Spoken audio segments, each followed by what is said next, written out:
ciclo de aula nós tivemos teremos, né, duas atividades de 1 ponto e uma atividade valendo 8 pontos. Essa prova aqui do dia 4, ela vai ser uma prova que vai estar disponibilizada para vocês a partir das 19 horas, e vocês terão até as 21h55 para fazer, como já disse. A partir do dia 11, aí quando falam a gente a parte do segundo bimestre, né, a gente já vai iniciar com matéria nova, e no segundo bimestre vocês já iniciam também a parte de arquitetura e de projeto do PI.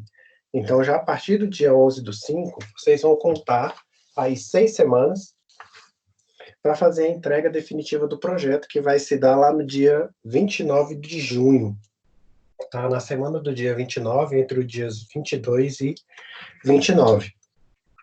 Se vocês contarem, vocês vão ver que vão dar exatamente 6 semanas, ou seja, 6 segundas-feiras, para a gente poder finalizar a parte arquitetural do projeto, que em termos de percentual de esforço, equivale a 60% do projeto. Tá? Então, apesar de estarmos na metade do semestre, que equivale a 50% do tempo total, o esforço a ser empreendido agora em relação ao projeto interdisciplinar, a partir do dia 11/5, ele será 60% do esforço necessário para finalizar o projeto. Por quê? Porque neste vocês vão ter que trabalhar o modelo conceitual, né, a parte de modelo, entidade e relacionamento do projeto de vocês, e a parte de implementação lógica, né, a parte de implementação arquitetural, não a implementação por meio de lógica de programação, Java, PHP, mas a implementação da arquitetura, da definição de qual vai ser o SGBD, de qual vai ser o servidor de aplicação, de quantas camadas serão o projeto de vocês, qual a infraestrutura de hardware que será necessária. Então, muitas coisas a serem pensadas aí. Então, eu sei que nesta semana, né, nessa semana agora que se finda o mês de abril, vocês vão estar muito preocupados com as provas da semana que vem. Então, não vou entrar muito em detalhes com vocês em relação ao PI. Mas eu quero enfatizar para vocês, para aqueles que estão gerenciando os projetos, que o uso do Trello ou de uma ferramenta similar como o Planner é importantíssimo para vocês fazerem a gerência de maneira tranquila, para vocês não ficarem brigando uns com os outros em relação à tarefa ser entregue, aquele compartilhamento, tudo aquele que eu já conversei com vocês inúmeras vezes. Então, para que vocês não fiquem sobrecarregados de tarefa em relação à parte gerencial, eu aconselho firmemente que vocês utilizem uma ferramenta de Kanban, quer seja o Trello, quer seja o Planner ou qualquer outra, tá? Para ficar mais fácil para vocês.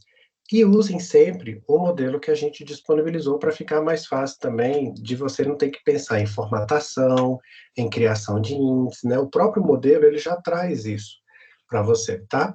E não esqueçam de se atentar ao cronograma que está lá também em relação ao projeto interdisciplinar, dos capítulos a serem entregues. Vocês têm um link específico dentro do Moodle para poder fazer essa entrega, tá? Vocês vão acessar o Moodle, dentro do Moodle, na parte de PI, vocês vão acessar o link que é da parte de entrega da primeira parte. Esse link aqui, vocês vão pegar um PDF, tá aqui, cadê entregas do projeto? Aqui, ó. Então, aqui neste link, 4 de maio, vocês vão clicar aqui, pegar um PDF, e aqui para vocês vão aparecer um botão aqui de enviar. Então, você vai selecionar o PDF, ele só vai aceitar PDFs que estejam sem criptografia e sem senha. No momento que você colocar esse PDF lá e enviar, pronto, aí essa parte vai estar entregue. Aí, a partir daí, vocês vão contar 15 dias, né? Então, vai ser dia 11, dia 18, e no dia 18 vocês já vão ter a nota do primeiro bimestre de projeto interdisciplinar. Tá? Não se percam em relação a isso. Por que eu estou falando especificamente isso agora? Porque quando chega nessa semana anterior à prova, todo mundo começa a ficar desesperado para estudar, fazer resumos, para poder pegar os exercícios e olhar tudo de novo. A grande vantagem que a gente tem nessas aulas remotas é a possibilidade da gravação da aula, como estou fazendo aqui agora, que vocês podem assistir tantas vezes quanto queiram, né? E a parte da resolução de exercício também, que já vai com o gabarito. Então, essa próxima parte aqui, que é de requisitos de software, prometo não me alongar muito, no máximo, podem até cronometrar, o tempo que eu irei gastar aqui é no máximo de meia hora. Falhou? Tá, qual parte? A parte relativa ao cronograma das entregas, Samara? O que que você não ouviu direito aí? Eu repito sem problema nenhum. O que que falhou para você aí, o entendimento?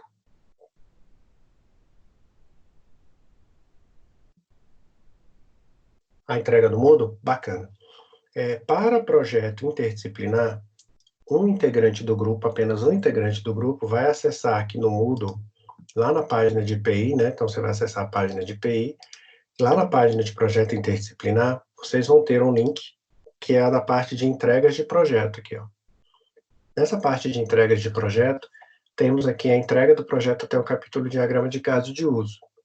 Ao clicar aqui, vocês vão enviar um integrante do grupo, irá enviar o arquivo em PDF. Então, basta que um integrante do grupo envie da forma que está colocada lá no modelo, né? Aí, a partir daí, conta-se 2 semanas e vocês terão lá a entrega da nota em relação ao projeto interdisciplinar.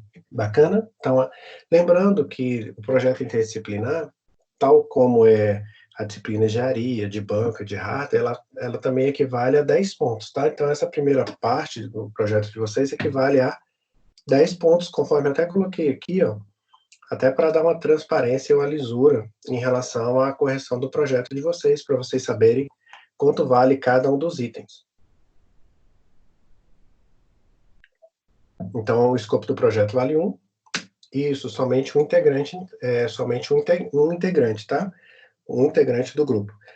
Se porventura 2 integrantes do mesmo grupo enviarem, o próprio Moodle já sabe quem são os grupos e irá considerar a última entrega, tá? Então, tomem cuidado em relação a isso, porque imagine, um integrante do grupo posta lá às 18 horas a versão correta.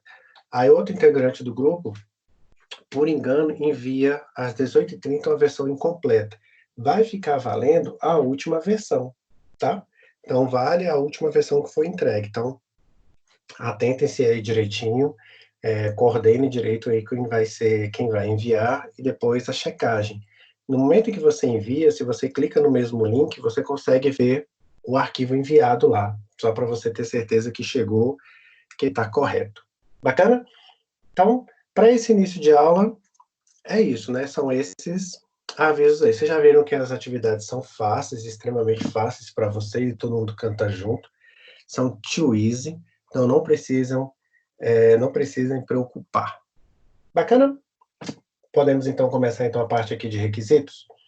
Na parte de requisitos, especificamente nessa aula 4, como eu falei para vocês, eu administro em doses homeopáticas. Na verdade, eu já ministrei essa aula de requisito para vocês inúmeras vezes, só que não teve uma aula inteiramente de requisitos.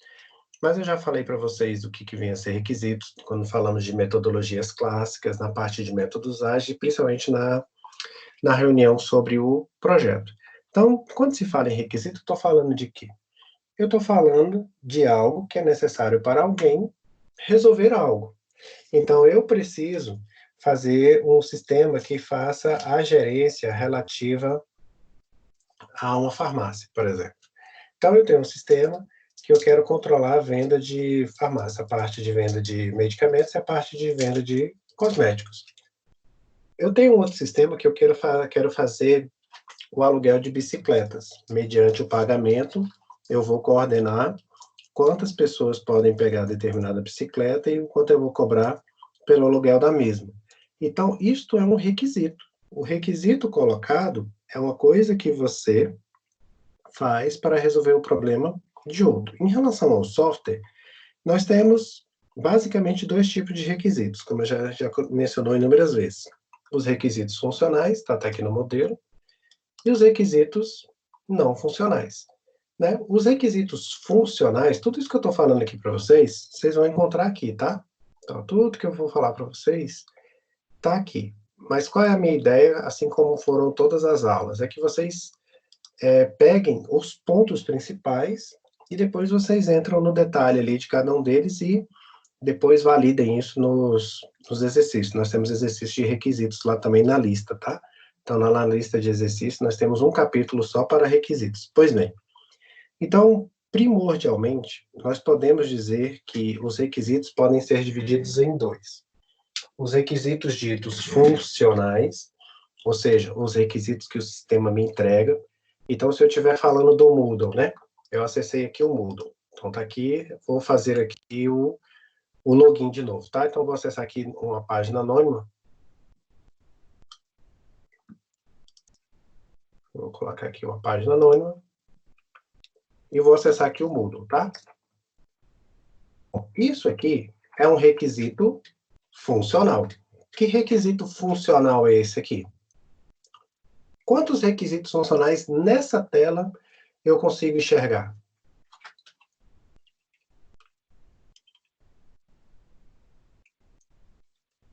E aí, quais são os requisitos funcionais que eu tenho nessa tela? É a mesma tela que vocês têm para logar no Moodle. Quantos logins eu tenho aqui? Tenho 3, bacana. 5? Opa, vamos lá então. O primeiro requisito que eu tenho aqui é o de validação do usuário, né? Então, eu vou digitar aqui o meu usuário e minha senha e acessar. Quando eu clicar em acessar, ele vai mandar uma mensagem para o banco de dados, perguntando se neste banco de dados existe alguém com este login e com esta senha. Quem fará essa conexão com o banco de dados? Quem conversará com o banco de dados? Será um servidor de aplicação. Então, esse servidor de aplicação vai lá no banco de dados, por meio de uma linguagem chamada SQL, e pergunta assim: banco de dados, existe alguém com esse usuário e essa senha? Aí o banco de dados vai dizer que sim, o servidor de aplicação vai se apropriar dessa resposta, dessa mensagem, e vai voltar aqui para mim com a resposta sim ou não, em que eu, dentro do PHP ou dentro do Java, vou manipular essa mensagem a partir lá de um if, a partir de uma lógica de programação. Perfeito, um requisito funcional. O segundo requisito funcional aqui é lembrar a identificação desse usuário. Então, eu posso, aqui no caso ele não vai funcionar porque eu estou numa janela anônima, né? Então, numa janela anônima ele não grava histórico, nem cookies, nem nada. Mas aqui, nesse lembrar a identificação do usuário, eu vou mandar gravar um arquivo, um pequeno arquivo, ou na interface de arquivos do meu browser, chamada cookie, ou numa área de memória, numa variável de memória dentro do próprio browser. Tá? Dentro do browser existe um banco de dados não relacional que permite guardar determinadas informações. Então, eu posso fazer uso desse banco de dados não relacional que fica dentro do Chrome, dentro do Firefox, Internet Explorer e assim por diante. Então, esse aqui é o meu segundo requisito, ou seja, gravar a informação em um banco de dados no browser ou num arquivo chamado cookie. Terceiro requisito funcional: esquecer o seu usuário ou senha. Então, na hora que eu clicar aqui, eu vou enviar, ou vou ser enviado, na verdade, para uma tela onde eu vou colocar o meu e-mail, e de lá ele vai me mandar um link para mim, para eu resetar a minha senha. Então, meu terceiro requisito funcional. E eu posso ainda ter aqui o quarto requisito funcional, que é acessar o Moodle sem me logar, né? Acessar como visitante, né? Aí eu colocando o usuário e senha aqui, eu vou entrar com um perfil diferente. Isso aqui é parecido com um dos projetos que nós temos aí, em que eu posso me logar como administrador, eu posso me logar como um gerente de linha, vamos colocar assim, né?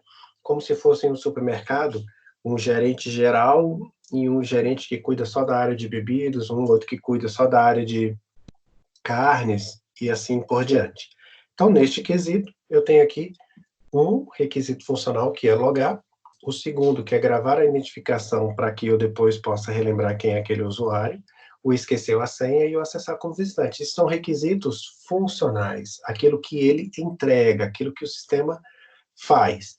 No momento em que eu logar aqui e acessar, ele vai mandar a mensagem, como eu falei, para o servidor de aplicação, no caso aqui o Apache, e ele volta. Na hora que ele volta, ele já me entrega algumas informações. Então, ele já identificou qual é o meu login, o meu nome, ele já trouxe as mensagens que estão logadas para mim lá no sistema, os lembretes que estão lá. Então, cada um desses ícones que eu tenho aqui em relação a essa página advém de uma mensagem que foi enviada para o banco. Então, aqui, Para cada um desses links aqui, eu tenho um requisito funcional, porque é algo que eu consigo fazer. Então, na hora que eu clico aqui, é o requisito funcional listar mensagens. Na hora que eu clicar aqui em outro, eu vou ler a mensagem. Na hora que eu clicar nesse aqui, é ler a notificação.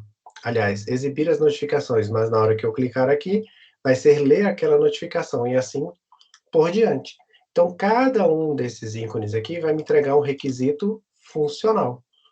A listagem das disciplinas que eu ministro também é um requisito funcional. Então, aqui estão as disciplinas que eu ministro. Então, essa listagem é um requisito funcional. No momento em que eu clico aqui em uma dessas, por exemplo, engenharia de software aqui, na hora que eu clico aqui na disciplina e ela me traz o conteúdo da disciplina, é um outro requisito funcional. Então, eu tenho um manter cadastro de usuário, um gerenciar login, um consultar notificação, consultar mensagem, consultar disciplina, consultar conteúdo da disciplina, consultar calendário. Cada um desses é um requisito funcional. Então, requisito funcional é aquilo que o sistema me entrega. E quais seriam os requisitos não funcionais colocados aqui? Quem poderia me listar alguns dos requisitos funcionais, não funcionais, disponíveis nessa página aqui?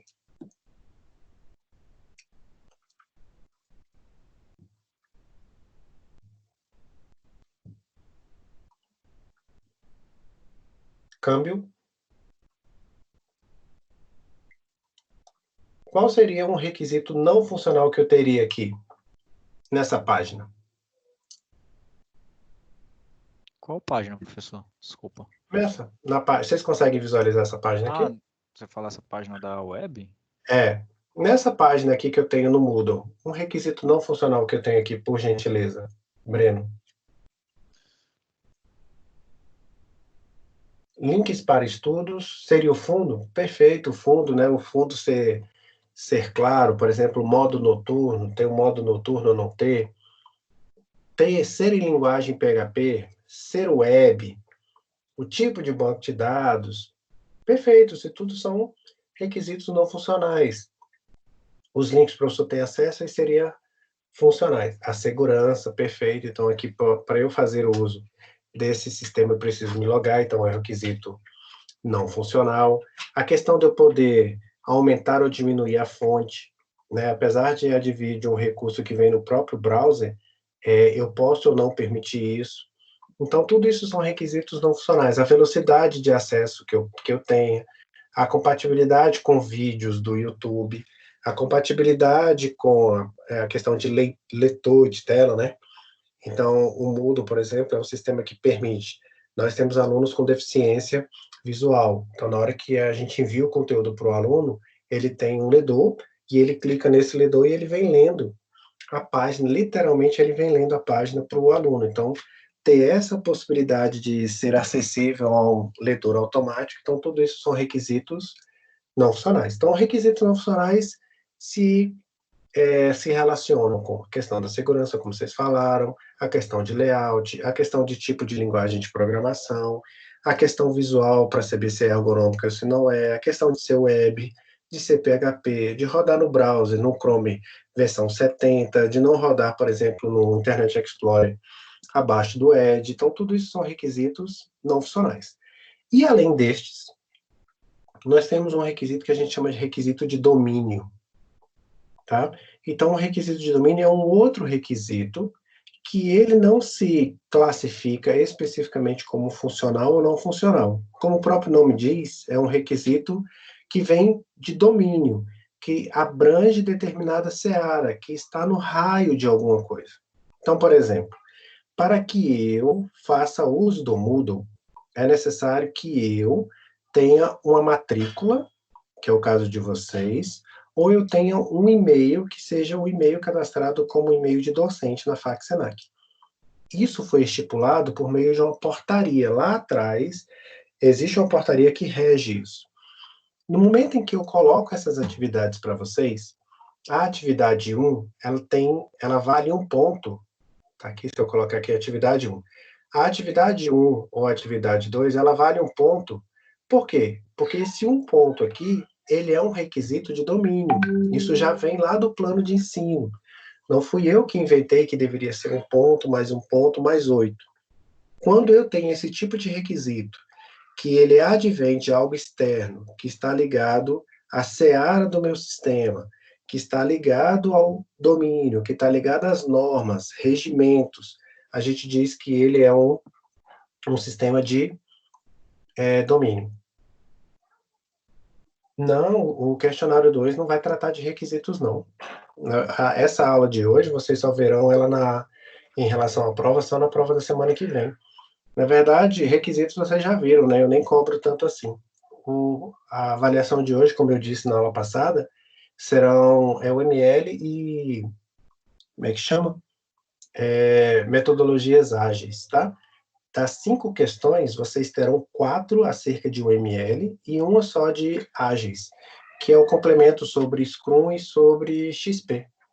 Fácil demais. Só aqueles 13 diagramas que nós estudamos nas últimas 2 aulas aí. Isso, ágeis, Samar. Uma questão só de ágeis e 4 questões sobre o ML. Eu estou fazendo agora, por exemplo, um cadastro, vamos imaginar, de vendas, tá? Eu estou fazendo um cadastro de vendas, e nesse cadastro de vendas, eu vou operacionalizar a venda por meio de cartão de crédito. Então, eu tenho que me submeter às regras do Sistema Financeiro Nacional. Então, na hora que eu for fazer a compra com cartão de crédito, eu tenho que exigir, no mínimo, o nome do usuário, o número do cartão de crédito e o dígito verificador do meu cartão de crédito. Isso é uma regra de domínio. É uma regra que é imposta pelo Sistema Financeiro Nacional.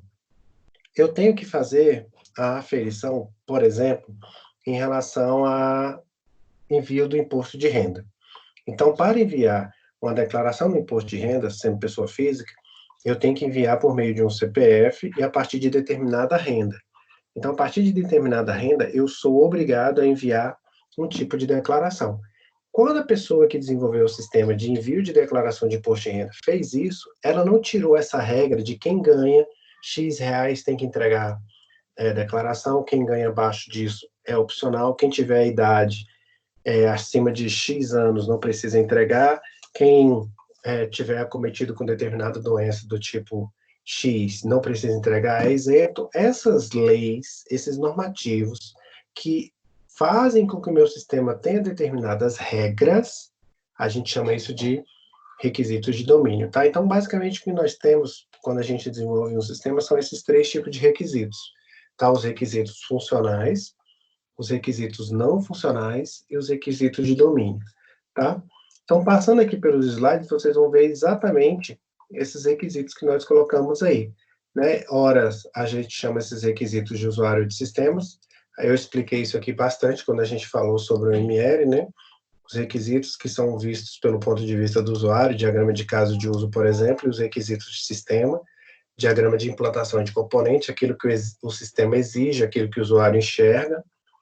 Aqui estão algumas classificações específicas aos requisitos. Como eu falei para vocês, não vou ficar passando todos os slides, porque o conteúdo teórico em relação a requisitos é um conteúdo bem vasto, mas eu costumo cobrar uma coisa aqui que é muito prática, que são esses 3 tipos de requisitos, e a engenharia do mesmo, que eu vou mostrar numa espiral que tem aqui na frente, tá? Então, aqui nós temos a parte de análise de requisitos, aquilo que eu já falei de como é que a gente faz, né, os requisitos de usuário e de sistema, os 3 tipos de requisitos que acabei de falar, funcionais, não funcionais e os de domínio. Aqui eu explico cada um deles, falo, inclusive, de como é que funcionam, como é que a gente pode obtê-los. Aí, aqui na frente, eu vou falar de algumas técnicas relativas a eles, e aqui estão exemplos de requisitos não funcionais que vocês bem exemplificaram aí no início da aula. Requisitos de segurança, requisitos de padrão de verificação, né, da forma de uso, da parte de ergonomia de site, requisito de implementação tem que ser em PHP, tem que ser em Java, 3 camadas, requisitos organizacionais, eu tenho que utilizar o padrão Goff, eu tenho que usar o Laravel, eu tenho que usar o framework X. Aqui, requisitos da parte de segurança, requisitos de espaço, a gente vê muito isso quando a gente compra um software, né? É necessário ter, no mínimo, 250 MB de espaço livre para poder fazer a sua instalação. Requisito de desempenho. A cada acesso de sistema, ele não pode demorar mais do que 3 segundos para responder, e assim por diante. Vocês não precisam saber isso aqui de cor. Isso aqui é exemplificativo, é só para que vocês tenham a real noção de quantos são os tipos de requisitos não funcionais, tá? Mas de maneira nenhuma eu vou ficar cobrando que você saiba cada um desses aqui. Na vida prática, o que a gente sabe é que existem vários tipos de requisitos e lá a gente vai fazendo esse preenchimento. Até no documento de requisitos, que é algo que vocês vão fazer em Engenharia de Software 2 com o professor Glauco, existe um documento que se chama Documento de Requisitos. Literalmente é um documento que vocês tratam a especificação dos requisitos funcionais, as de domínio, as de usuário, as de sistema e assim por diante. Então, seguindo aqui eu falo sobre o documento de requisitos, né, que vocês verão no próximo semestre, tem todos esses detalhes aqui em relação a eles, não vou me entrar em detalhes, isso aqui não é importante para a gente hoje. Bom, e aí chegamos na figura que eu queria chegar, que é essa parte específica da engenharia. Essa figura, se vocês atentarem para essa figura, vocês vão ver exatamente o projeto interdisciplinar de vocês. Tá? Então, vou até diminuir um pouquinho aqui, para maximizar essa figura aqui para vocês.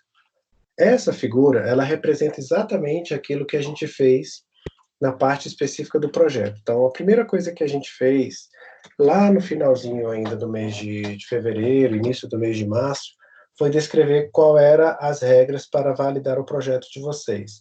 Então, lá na época eu falei que era necessário ter um grupo, esse grupo deveria ter no mínimo umas 2 pessoas, o desenvolvimento desse projeto deveria se findar na metade do ano, no final do semestre, e ele teria que ter entre 5 e 7 requisitos. E ali a gente estava fazendo o estudo de viabilidade para saber se aquela sua ideia era válida ou não. Então, eu vou fazer um sistema para controlar, por exemplo, regar plantas, por exemplo. Lembrete para regar planta, melhor química para poder colocar em determinada planta, melhor forma de adubar o solo para a planta X, enfim. Se eu quero tratar desses aspectos, eu já vou descrever coisas que o sistema vai fazer para mim. Aí, uma vez verificada a viabilidade, eu vou pegar os requisitos, descobrir os requisitos. Descobrir os requisitos, elicitar os requisitos, é o meu capítulo 2. É exatamente o que a gente colocou no escopo do projeto. Então, quando eu defino o que vai ser o meu requisito, o meu projeto, estou falando do capítulo 2. Uma vez que eu descobri quais são os requisitos, bati um martelo, eu tenho esses requisitos aqui que eu irei implementar. Bom, o que me resta fazer agora? Agora resta detalhá-los, que é a especificação dos requisitos. Na especificação dos requisitos, que é o capítulo 4, eu venho descrevendo o que cada um, quem o faz, qual a entrada, qual é a saída, enfim, eu vou descrevendo como cada um desses se comporta, o que cada um deles quer dizer. Uma vez especificado, a gente valida esses requisitos. A validação ela pode se dar por meio da execução de um documento de requisitos, a validação de regras de negócio, a especificação dessas regras. No nosso caso, como faremos? Faremos por meio da verificação do modelo entidade e relacionamento. Então, as regras de negócio que foram descritas na forma gráfica advirão da especificação dos requisitos. Então, a validação dos requisitos, no caso específico das regras de negócio, serão realizadas por meio da especificação. Então, eu vou olhar o MEA, vou interpretar o que esse modelo entidade de relacionamento quer dizer, vou até o capítulo 4, e tendo o capítulo 4 como referência, eu vou validar esse modelo e os requisitos colocados a ele. Isso aqui, na verdade, é uma espiral, né? A gente visualiza ele dessa forma, mas eu posso enxergá-lo assim. Não, eu começo dizendo quais são os meus requisitos, então eu começo aqui, ó. Depois, eu verifico quais são os requisitos inerentes ao meu projeto. Então, aqui no capítulo 2 é o que cada pessoa vai fazer, né? Então, na hora que eu tenho aqui no capítulo 2 é o que cada pessoa vai fazer. Então, deixa eu voltar lá. Então, aqui no capítulo 2 é quais são os requisitos que eu tenho do meu usuário? Quais são os requisitos específicos a esse negócio? Por exemplo, para cadastrar envolvido, o que eu preciso? eu preciso de CPF, eu preciso de CNPJ, eu preciso de um endereço, eu preciso de uma identificação por meio digital, enfim, vai existir uma regra de negócio inerente a esse cara aqui que eu vou fazer na sua especificação. Olho a viabilidade, vejo se é factível, se não é, e começa tudo de novo. Então, a primeira coisa que eu verifico é o que eu farei, é possível? Como faço? O que eu farei, é possível? Como faço? No primeiro ciclo. E no segundo ciclo, eu faço um protótipo em relação a ele, eu coloco uma ideia de como é que será o meu sistema, e aí eu começo e faço tudo de novo, até o momento em que eu tenha um documento de requisitos pronto. Então, olhando essa figura e essa daqui, eu tenho as mesmas ações, só que com focos distintos, tá? Que é aquela visão também espiral, tal como a gente viu na metodologia espiral, tá? Professor, Então, pois não? quando eu fui preencher os requisitos funcionais no projeto da gente, né, que é o das bikes, eu tive um pouco de dificuldade na hora de estabelecer o que de fato era, né, uma entrada, né, pré-condição, que nem você bota lá, e uma No saída. capítulo Eu 4, né? consigo, eu mesmo, Não, no eu capítulo 4 consigo, você fala, né? Aqui, né? sim, aham. Eu consigo ver que, né, são coisas que você precisa para se, no caso das entradas, coisas que você precisa que sejam feitas para que esse passo ele seja dado e a saída é o que ele entrega. Mas na hora de elencar isso, eu tenho uma certa dificuldade, né, em saber o que de fato ele entrega e o que ele pede, né? Eu queria que você tentasse dar uma especificada a mais nessa parte de condições, de pré-condições de entradas e saída e pós-condições também. Pois não. Excelente pergunta. A gente tem essa dificuldade, por quê? Porque agora a gente está nessa fase aqui, ó, nessa fase do ciclo, que é quando a gente diz o que o sistema vai fazer, mas a gente ainda não tem os detalhes. Por exemplo, quando eu vou alugar uma bicicleta, o que eu preciso? Eu preciso saber a cor dela, eu preciso saber o estado dela, eu preciso saber qual é o tipo. Essas coisas eu só vou saber no momento em que eu começar a detalhar os campos, no momento em que eu começar a detalhar a minha entidade. Daí o que vai acontecer? Vocês farão a primeira versão desse capítulo 4, em que vocês vão colocar o ID da bicicleta e o valor do aluguel, por exemplo. E para o usuário você vai colocar nome e CPF. No momento em que você for para a segunda rodada aqui nessa espiral, que vocês estiverem começando a fazer esse modelo aqui, ó, cadê? Tá aqui, ó. No momento que vocês começarem a especificar esse modelo e chegarem, por exemplo, no modelo na entidade bicicleta, tá? Eu vou colocar aqui como se fosse a entidade bicicleta. Para eu alugar uma bicicleta, o que eu preciso ter em relação à bicicleta? Eu preciso ter a localidade dela, eu preciso ter o preço e o tipo. Quando eu souber as características da entidade bicicleta, eu volto lá no capítulo 4, lá no requisito manter cadastro de bicicleta, e vou colocar isso como entrada. Então, vocês, de maneira alguma, vão ter agora todas as respostas do capítulo 4. No momento em que vocês terminarem a modelagem entidade e relacionamento, isso deve acontecer agora no final de maio, então ainda tem um mês aí para que isso aconteça, né, seguindo o cronograma agora assim, bem de cabeça, ainda um mês para que vocês entrem em detalhe de cada um deles. Por exemplo, em relação ao aluguel, para alugar uma bicicleta, o que eu preciso? Eu preciso da data de entrada e da hora de entrada, que foi pega a bicicleta, a data de entrada a data de devolução e a hora de devolução, e o estado da forma que foi deixada e qual foi a base em que ela foi deixada. Com isso, você vai calcular quanto o cara deve, porque se eu aluguei a bicicleta a R$ 10 e ele poderia ficar uma hora, se ele ficou uma hora e meia, eu vou cobrar essa meia hora a mais no cartão de crédito. Então, olha aí, quando eu falei agora cartão de crédito, eu já sei que para o usuário, além de nome e CPF, eu também tenho que ter um cartão de crédito válido. Mas se eu tenho que ter um cartão de crédito válido, como é que eu armazeno essa informação em relação ao cartão? Eu vou armazenar o número do cartão, vou armazenar apenas um ID em relação ao banco dele, por exemplo, Bradesco.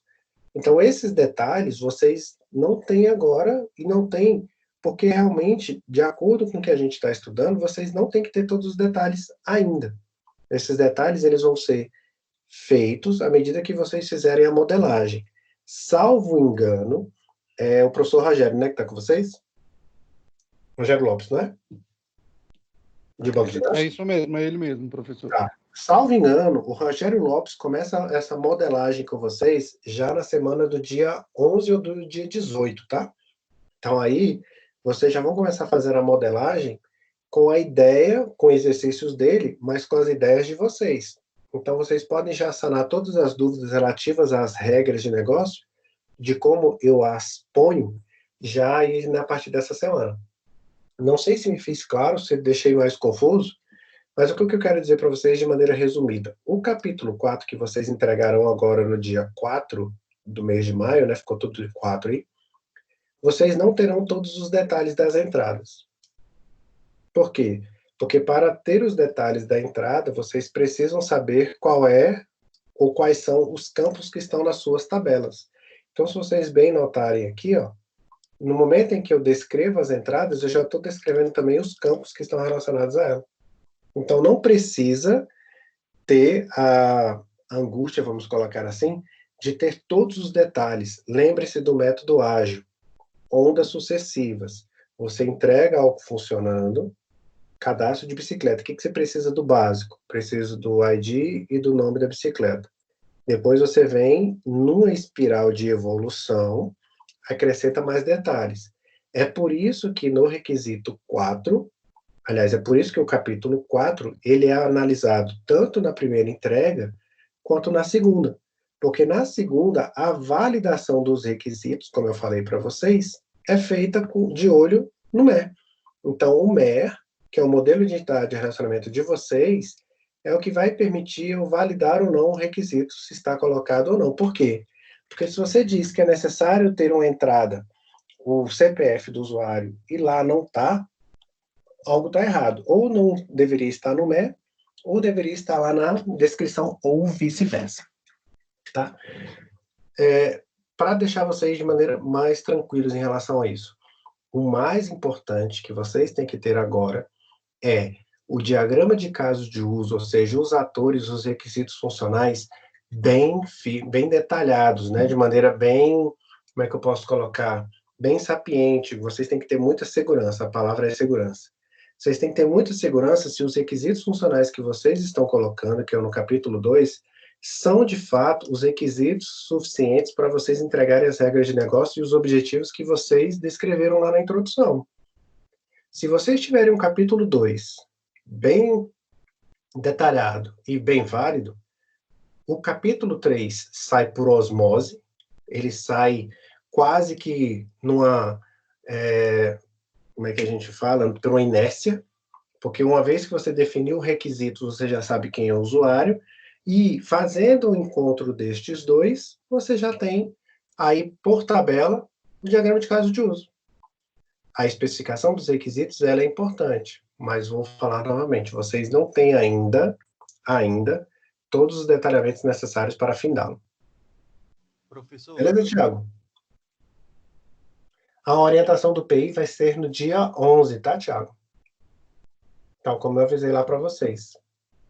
Mas ao longo da semana, para todos aqueles que tiverem dúvidas, basta só mandar para mim o link lá do projeto. E tal como a gente conversou aí, não lembro agora com quem eu conversei na terça-feira, no dia 21, tal como eu conversei com o grupo lá na terça-feira, basta mandar o link e aí a gente sana a dúvida em específico. Aí você tem que me dizer qual é o link e qual é a dúvida em específico, né? Porque eu não consigo visualizar todas as edições e saber qual é a edição que você tem dúvida ou não. Bacana?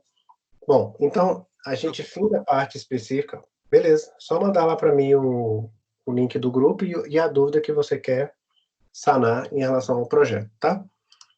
Bom, então em relação aqui aos requisitos, era isso que eu queria colocar para vocês, tá? Essa parte de evolução ela se dá dessa forma, e aí para finalizar essa parte de requisitos, eu quero só que vocês se atentem aqui à parte de técnicas de elicitação de requisitos, tá?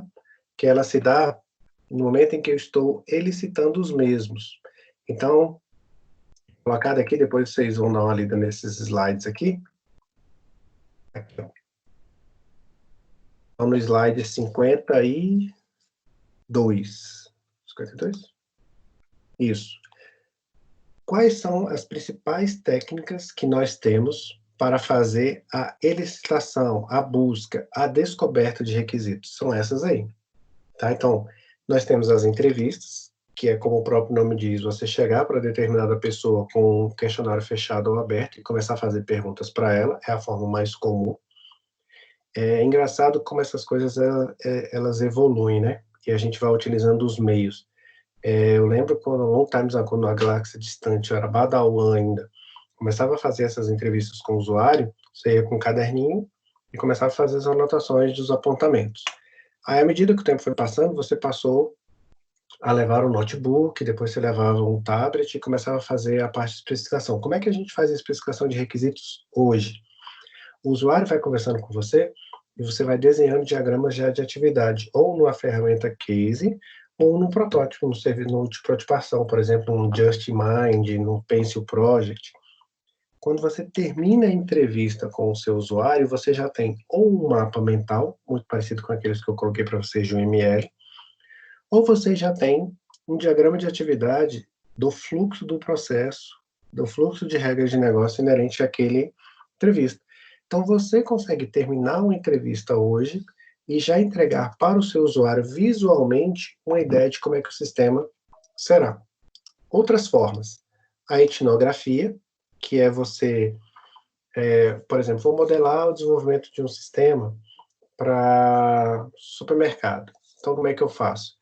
Eu combino com o gerente, falo, olha, eu vou ficar aqui observando para saber como é que os seus funcionários trabalham. Tá ok? Não, tá ok. Aí eu vou lá e fico lá analisando, vendo, sendo uma câmera, vendo como é que o caixa trabalha, vendo como o operador de caixa trabalha, vendo como o repositor trabalha.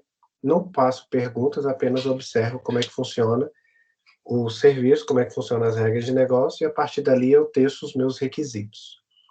Por meio de questionários, é uma outra forma também, por meio de reuniões de grupo, não é tão comum assim para a obtenção de requisitos hoje em dia, já foi mais. Né? Essas reuniões de grupo é basicamente você reunir vários especialistas em relação àquele assunto e a partir dali você tecer uma regra de negócio. Mas você ter uma unanimidade ou você ter uma maioria em reuniões de grupos, acaba que você tem, é igual a reunião de condomínio, vocês já participaram, é algo sempre muito complicado de você conseguir gerenciar. Complicado no sentido de você poder gerenciar com eficácia, né? Não que as pessoas lá não entendam do assunto, mas quando você reúne muitas pessoas num determinado espaço para discutir algo, sempre tem muito ruído.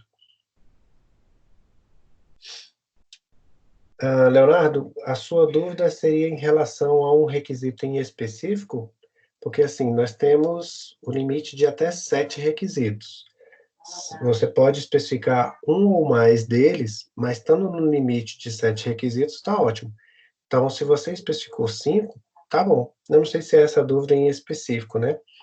Se eu sentir a falta de um requisito, você pode, depois, à medida que você for implementando o seu projeto com mais detalhes, você pode modificar os requisitos funcionais, a especificação, diagrama de caso de uso. Nada é imutável no projeto de vocês. Vocês podem chegar lá no dia 20 de junho, mês 6, e fazer a alteração do requisito funcional do capítulo 2, sem problema nenhum. Contanto que isso tenha uma coesão e uma regra, uma lógica por trás disso, não há problema nenhum em fazer a alteração. Aliás, galera, é exatamente assim que a gente opera no dia a dia. Ninguém faz um documento de visão, um protótipo, e aí esse protótipo, esse documento de visão, ele fica read-only, né? Você faz essa modificação à medida em que você tem a mudança em relação às regras de negócio também, ou do ponto de vista do seu usuário. Então, análise de sistemas similares, eu falei isso aí para vários grupos, né? Então, se você tem, por exemplo, um sistema que se assemelha ao Uber, que se assemelha ao iFood, que se assemelha ao Facebook, a gente faz a requisição e a validação de usuários por meio deles. Aliás, isso é extremamente usado hoje. Não sei se já ouviram falar de um framework para desenvolvimento de site chamado CMS, o Bootstrap. O Bootstrap é uma forma de você criar páginas, criar sites, né, criar sítios, portais corporativos que eles são visuais, extremamente visuais. Então, você pode, a partir de uma determinada avaliação, você pode desenhar um sistema inteiro utilizando o Bootstrap. O juiz, os promotores, eles costumam muito pedir para a gente coisas que eles veem em outros sistemas, em outros acessos. Acho que já até comentei com vocês que um juiz queria que a gente fizesse a validação de projetos ou de processos, tal como a gente usava o Instagram, né, o like do Instagram. Um outro juiz queria fazer agrupamentos de processos por linhas, tal como é feito no Facebook, né, que é o cerquilha, né, que é quando você coloca uma hashtag. Então, essa questão da hashtag é até algo interessante, porque a gente se colocou muito reticente em relação a isso no momento em que os usuários começaram a usar o hashtag a long time ago, né? Porque era muito... Não é nada padronizado, você pode colocar a hashtag que você queira, e essa hashtag depois ela pode ser vinculada a qualquer outra coisa. Então, o que se dá em relação ao hashtag é a própria execução do projeto. Então, na execução do projeto... Então, a execução do projeto, ela se dá não só por uma questão de padronização, mas também por uma questão relativa à própria regra de negócio, tá? E, por fim, os cenários, que são exemplos que a gente pode fazer na própria prototipação do sistema, e os casos de uso. Olha só onde ele entrou aqui novamente, ó. Lembra que eu falei para vocês que os diagramas de casos de uso, por serem usuais e por serem muito utilizados, eles servem também para você poder fazer a validação? É por isso que a gente apresenta os diagramas de caso de uso para os meus usuários, para os meus clientes, tá? Então, como eu falei para vocês, a aula de requisitos é uma aula que eu já venho ministrando para vocês, então eu acabei repetindo aqui muitas coisas que já teci. Mas o que vocês têm aqui de material é um material mais rico, um material mais teórico, tá? Mas em termos práticos, o que é mais importante vocês saberem são essas partes, tá? Quais sejam, se quiserem anotar. A parte específica das técnicas, a parte específica da espiral dos requisitos de negócio e da engenharia de requisitos, tá aqui, ó. Então, essas duas figuras aqui são importantíssimas para vocês, e a definição do que vem a ser requisitos funcionais, não funcionais e de domínio, tá? Então, em resumo, é isso que a gente pode colocar como sendo a parte mais importante em relação a essa aula aqui de requisitos. Os demais itens são mais exemplificativos, né? Mas tem aí uma base teórica, caso vocês queiram avançar nessa parte de conhecimento de requisitos. E daqui para frente, né, daqui até as 8h35, nesses 25 minutos aí, eu me ponho aqui à disposição de vocês para sanar dúvidas em relação ao diagrama OML, que vai ser o diagrama que nós teremos a nossa atividade aqui na frente, ou quaisquer outros assuntos que vocês queiram. A chamada será pela atividade, tá? Vocês terão 1 hora para fazer cada uma das tentativas, lembrando que às 21h55 o sistema se encerra e ele envia a sua atividade, tá? Então, gerenciem bem o tempo de vocês, mas como eu falei, é muito tranquilo. Na aula passada, na última prova, teve gente que fez em 15 minutos as tentativas, então, vocês veem que é algo bem tranquilo. Não é corrida, tá? Não quero que vocês fiquem correndo para isso, né? Usem o tempo com sabedoria. Uma coisa que vocês colocaram lá como uma crítica construtiva é que nessas atividades a gente tivesse um tempo maior, porque algumas pessoas estão fazendo uso de celular, né? Estão fazendo uso de 3G para fazer a conexão, e às vezes de uma página para outra demora um pouco mais. Então é por isso que eu vou abrir essa prova para vocês já fazerem agora a partir das 8h30. Os requisitos, Samara, é da página...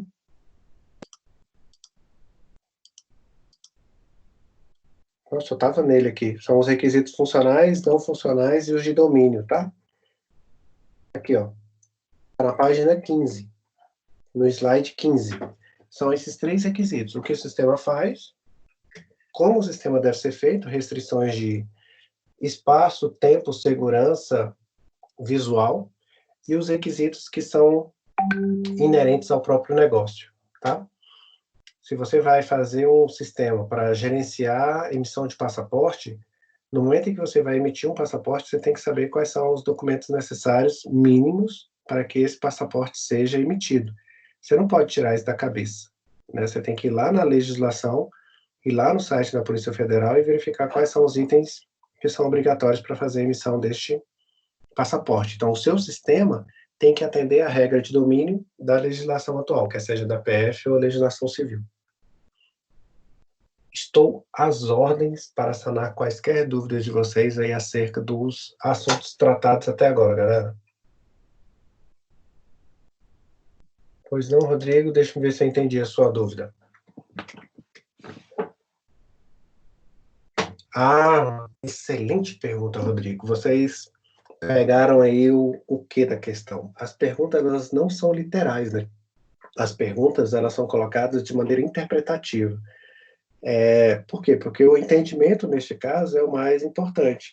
Então, leiam 1, 2, 3 vezes para que vocês consigam interpretar bem a questão para o que ela pede, e depois do entendimento, você vai especificamente no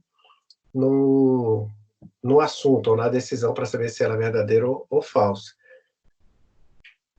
Aí não tem outro, pelo menos o que eu enxergo, né? Não tem outra forma. Pelo menos o que eu acho, a forma mais racional de se fazer, mas isso é o Edilberto falando, né? Ler o material teórico de maneira com os pontos principais colocados e resumidos. Fazer as questões. Responder as questões 1, 2, 3 vezes, principalmente aquelas que você errou. Voltar nos artigos e nos mapas mentais e depois refazer as questões. Só assim você sedimenta, verifica onde está a sua falha em relação ao aprendizado, volta de novo, sedimenta. Pelo menos para mim, é assim que deu muito certo, é assim que dá certo o meu estudo. Até na hora que eu estou lendo livro também, um livro que seja de literatura, de ficção, ou um livro, sei lá, sobre a breve história da Segunda Guerra Mundial, no momento em que você quer fixar alguma coisa, você vai fazendo resumos, voltando, fazendo questões para si mesmo. Uma boa técnica é fazer questões para si mesmo, você se perguntar se você entendeu determinadas partes ou não. Técnicas são igual a requisitos funcionais? Não entendi, Samara. Você pode me ajudar? Não, todas estão, Rodrigo. Apesar de eu ter colocado questões de concurso, eu tomo maior cuidado em relação a isso. Eu não coloco nada lá nas questões que não tenha sido ministrado em sala de aula, tá? Se porventura isso acontecer, a gente anula a questão sem problema nenhum. Tá? Não tem problema em relação a isso, não. Eu não vou colocar nenhum item lá que eu não tenha, pelo menos, discutido com vocês 2 ou 3 vezes, tá? Então, o que pode ocorrer é você visualizar algo lá que é, por exemplo, que inexiste. Por exemplo, eu falar assim, o diagrama de caso de uso é um diagrama que permite fazer banco de dados. Não, então uma coisa não tem nada a ver com a outra, né? Nós falamos de diagrama de caso de uso como sendo um diagrama que reflete os atores e os requisitos e a relação entre eles. Tá? Então, assim, não se preocupe, se porventura nós... É por isso que, inclusive, eu até disponibilizo a prova, as atividades, para que vocês, depois de fazer as provas, né, então, no caso, amanhã, meio-dia, vocês já vão ter acesso à prova e à sua tentativa, tá? Não bacana, mas isso é do próprio Tato. Ah, pois não. Eu repito sim, Samara. A técnica para você obter os requisitos, desculpa, agora que eu entendi. Então vamos lá. Salvo engano, é o slide 52, tá? Em que eu falo da entrevista, falo da observação, da etnografia. Tá aqui, ó. É o 52 mesmo, tá? Essas técnicas são as mais utilizadas, são as mais utilizadas para você obter os requisitos, tá? A que mais a gente utiliza hoje, ainda hoje, é a de entrevistas. Mas cada vez mais o pessoal se baseia em sistemas que são similares, tá? Então eu utilizo exemplos de outros sistemas, principalmente esses sistemas de abrangência mundial, né? Quando a gente vê Instagram, Facebook, TikTok, assim por diante, esses sistemas, eles moldam as exigências em relação a outros sistemas. Então, se você pega um sistema, por exemplo, de venda de passagens aéreas de 10 anos, 5 anos atrás, para a gente não ir muito longe, se você olha aquele sistema de 5 anos atrás e os de hoje, a gente tem uma mudança drástica, né? Antigamente, você escolhia a sua saída, né? A sua origem, o seu destino, a quantidade de passageiros e ponto. Agora não. Você consegue, inclusive, verificar por data, por valor. Você consegue reunir uma série de informações dentro do própria tela de sistema. Se você quer com um ou duas paradas, se você quer uma rota em que permita você fazer uma parada maior para que você visite aquela cidade, stopover, né, coisas assim. Amadeu? O que seria o Amadeu? Não entendi, Samara. 2? Desculpa, não entendi. É para mim essa mensagem? Eu não entendi. Tá? Depois repete aí, por favor.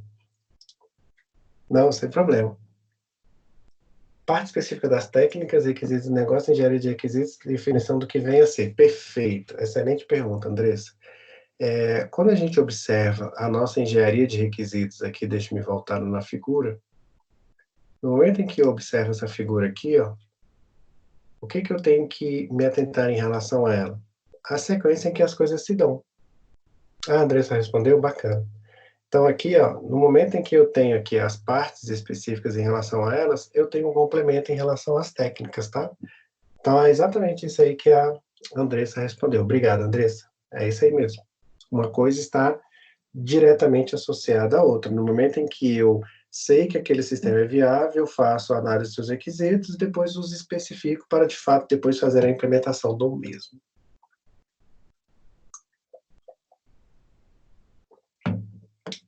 Sou todo ouvidos, galera. Todo ouvidos. Temos 10 minutos aí para respondermos questões. Fiquem à vontade. Aliás, deixa eu colocar um feedback para vocês, né? Das turmas colocadas de ADS e de GTI, a turma de vocês foi uma das turmas mais elogiadas em termos de participação, em termos de comprometimento. Parabéns para vocês, viu? Esqueci de falar isso. Parabéns.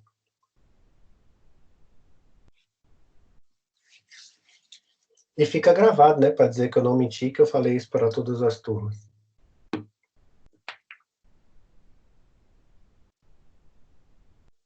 Ninguém tem mais dúvida? Vocês querem começar a atividade já? Estou aqui esperando por dúvidas. Quero não colocar somente conteúdo, mas sanar também alguma dúvida que vocês tenham, em alguma questão, em algum item, em algum diagrama que vocês queiram falar sobre. É o momento agora de falar. Professor, Pois não. em relação à minha dúvida, é referente ao diagrama de caso de uso. Pois não, Leonardo. Qual a sua dúvida?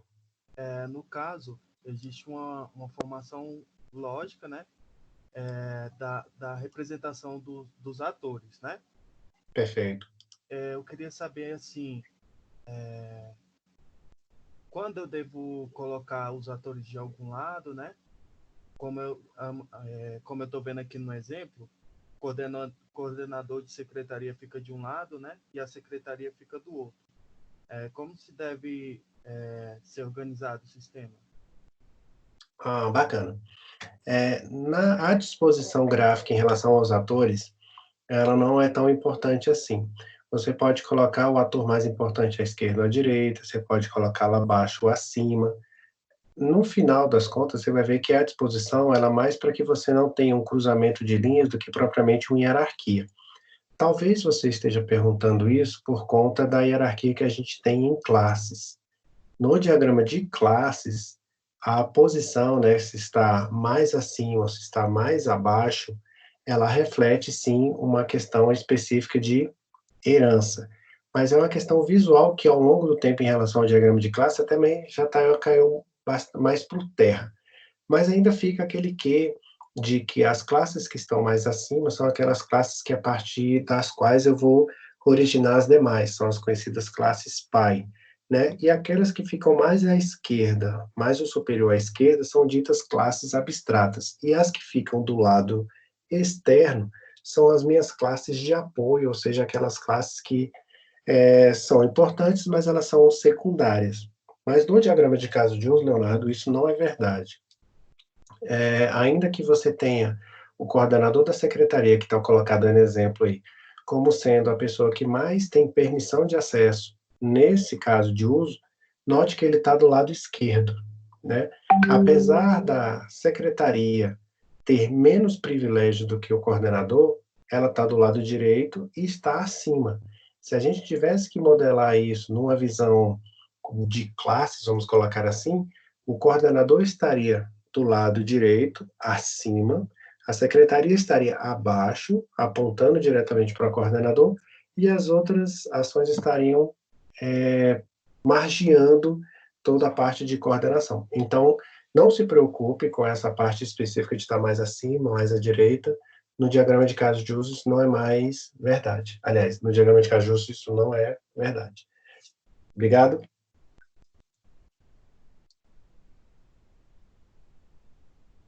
Fácil demais, né? Você vendo como é que é fácil?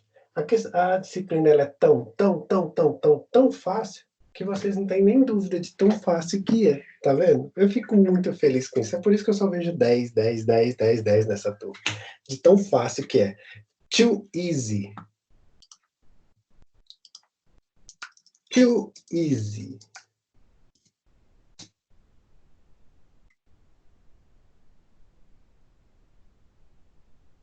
Diga, Samara. Pois não? Tem alguma dúvida? Pode falar.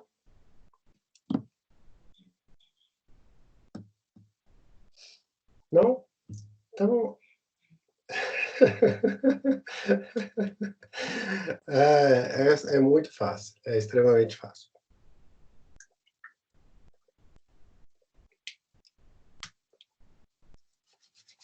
Querem começar a atividade, então? Sim? Não? Câmbio? Professor, Over? Pois não. no caso, a atividade vai ser até o final da aula? Sim. Ela começa agora, né, às 20h30.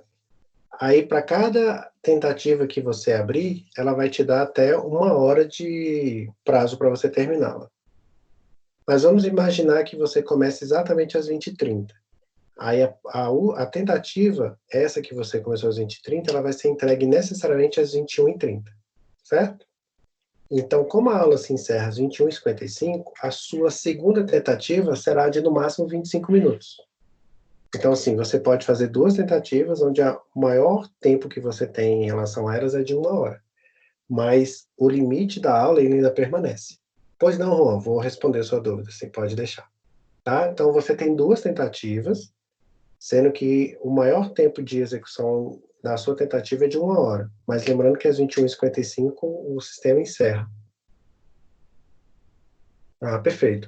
Vou responder a pergunta do Juan e aí respondo a sua, tá, Andressa, em seguida. Pois bem, Juan, olhando esse diagrama que se encontra aqui mesmo de exemplo. Então, esse diagrama, ele explicita, neste caso, que esse sistema, ele é acessado por 4 atores. Existe o ator de coordenador, de coordenação, existe o ator secretaria, que é da secretaria, existe um ator Correios, que nesse caso ele não representa um ser humano, ele representa o sistema dos Correios, e existe um ator que nesse caso também não representa um ser humano, representa o sistema da Receita Federal. O caso do coordenador da secretaria, ele representa uma função, um cargo, então quer dizer que eu posso ter 2, 3 coordenadoras de secretaria com o perfil de coordenador. Eu posso ter 2 ou 3 secretários no perfil de secretaria. A linha contínua, que é essa daqui, ó, que liga um ator a um caso de uso, nesse exemplo de secretaria ao C3, de secretaria ao C4, essa linha contínua, ela é chamada de associação simples. Então, a associação simples é uma linha que liga um ator a um caso de uso. A linha tracejada é uma linha que liga casos de uso. Então, tá vendo? Se vocês bem notarem, as linhas tracejadas, elas só estão presentes entre casos de uso. O que indicam a linha tracejada? Indicam a dependência. Alguém que depende de outro. Essa dependência no diagrama de casos de uso pode se dar de 2 formas. Ou é uma dependência obrigatória, está incluso em. Então, se está incluso em, é obrigatório. E uma dependência de extensão. Se é uma extensão, pode ou não existir. Então, a linha tracejada indica dependência e include dependência obrigatória e extende dependência opcional. Ah, perfeito, Andressa. Joia.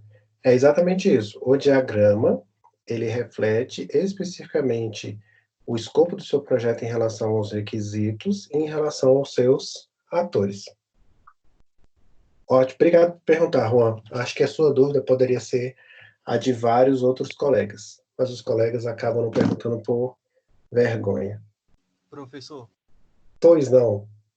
mais uma dúvida referente ao diagrama. Pode falar, Leonardo. Eu estou verificando aqui que o senhor colocou aqui manter cadastro de envolvidos, né? Perfeito. E tem aqui também validar CPF, né? Aqui. Está ligado com manter cadastro de envolvidos e está como extend. Não seria Perfeito. include, porque ao momento que você vai manter o cadastro do envolvido, ele não tem que realizar também a validação do CPF? Excelente pergunta, Leonardo. Vai depender da sua regra de negócio. Da forma que foi colocada nesse sistema, nem sempre a validação do CPF ela vai existir. Por quê? Porque nem sempre quando você prende o meliante, ele tem CPF em mãos. Aí você não pode validar. Agora, se você estiver fazendo, por exemplo, um sistema em que você estiver emitindo uma CNH, emitindo um passaporte, em que é obrigatório você ter um CPF, aí neste caso ele vira include. Porque para a Polícia Federal, para o Detran, é algo exigido. Mas quando você está na justiça, em que a pessoa dá um nome diferente, nome de mãe diferente, não tem documento, aí a questão de cadastro do meliante, nesse caso, meliante não, desculpa, do cadastro do envolvido, aí a validação do CPF ela é opcional.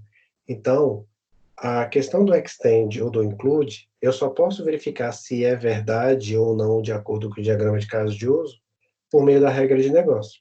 Então, se no seu sistema é obrigatório validar o CPF porque eu vou emitir ele por meio de um cartão de crédito, include. Se eu vou fazer isso de maneira opcional, extend. Joia? Bacana, galera. Chegamos às 20h30.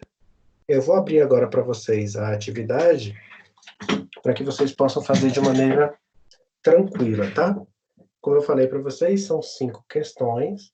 Elas vão ser apresentadas uma tela por questão, por aquilo que eu já falei para vocês, né? Alguns colegas de vocês estão acessando a prova ou as atividades por meio de celular, usando conexão 2G. Então, para que eu não carregue uma tela com muito texto, eu deixei cada tela com apenas uma questão, tá? Deixa eu colocar aqui qual é a senha, né, para vocês poderem acessar. Deixa eu acessar aqui a atividade. Se quiserem fazer aqui na mesma sequência que eu, para vocês poderem acessar, e já vão me falando se tem algum problema de acesso ou não, para eu tentar resolver aqui nesse momento. Bacana? Então, aqui vocês têm 2 tentativas, né? Ela se inicia agora às 20h30 e se finda às 22h, sendo que às 21h55 ele já vai começar a encerrar as provas de vocês. Vocês têm até 1 hora, independente da tentativa da maior nota ter sido no primeiro ou na segunda tentativa, vale a maior nota, tá? Então podem acessar, ele deve pedir a senha para vocês. Pediram? Me avisem aí, por favor. Sim, não, talvez. Pediu? Então, ó, se pediu a senha, é porque deu certo.